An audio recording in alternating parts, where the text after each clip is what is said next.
Happy anniversary. Mahal na mahal ko po kayo. Pero nasasaktan po kung makita kayong ganito. Pasensya ka na. I'm sorry, anak.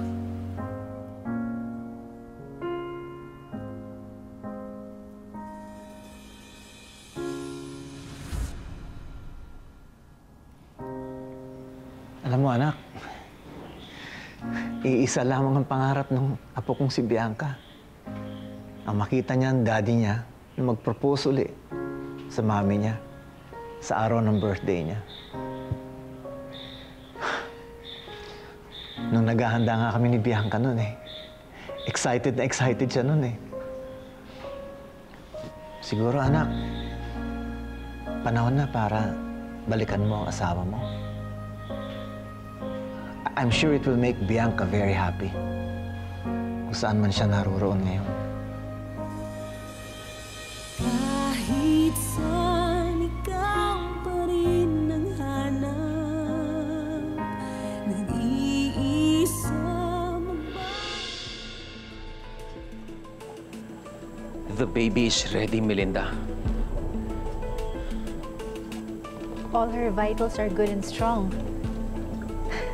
Handa na siya lumabas, Christian.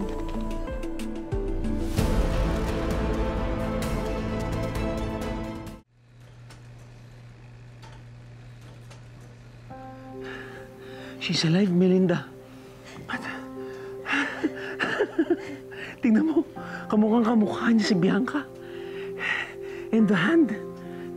And the birthmark. Si Bianca talaga siya.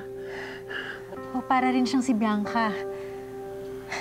Pero, wala siyang pusod. Hindi na mahalaga yun. Ang importante, nakabalik na siya sa amin. Anak. Anak. Naku, ang ganda-ganda mo. Andito na si Daddy.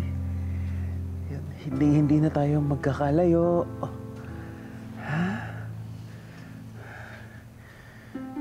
Mahal na mahal kita. Ito na ang panahon para malaman ni Dayan ang lahat.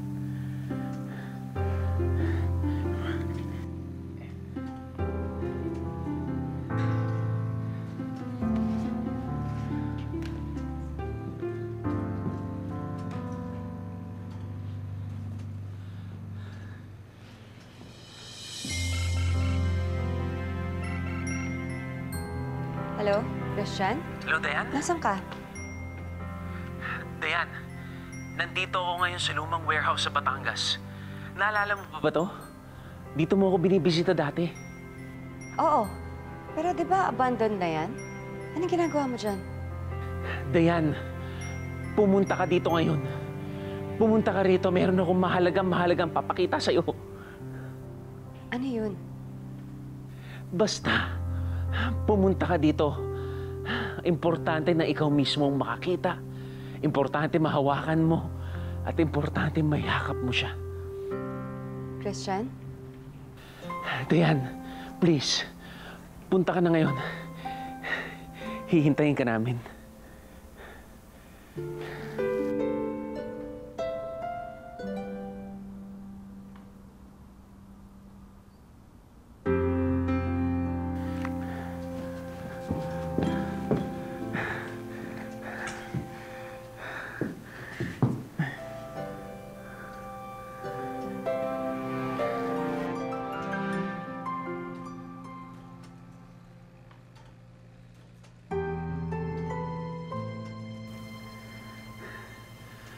Kapag nakita na ni Dayan ang anak namin, sigurado ako, mapapatawad na niya ako. Mabubuo na muli ang pamilya ko. Sobrang milagro talaga tong achievement natin na to, Christian. But more than the scientific breakthrough, sobrang maligaya talaga ako para sa inyong dalawa ni Dayan. Maraming salamat, Melinda. Thank you for everything. I would not have done it without you.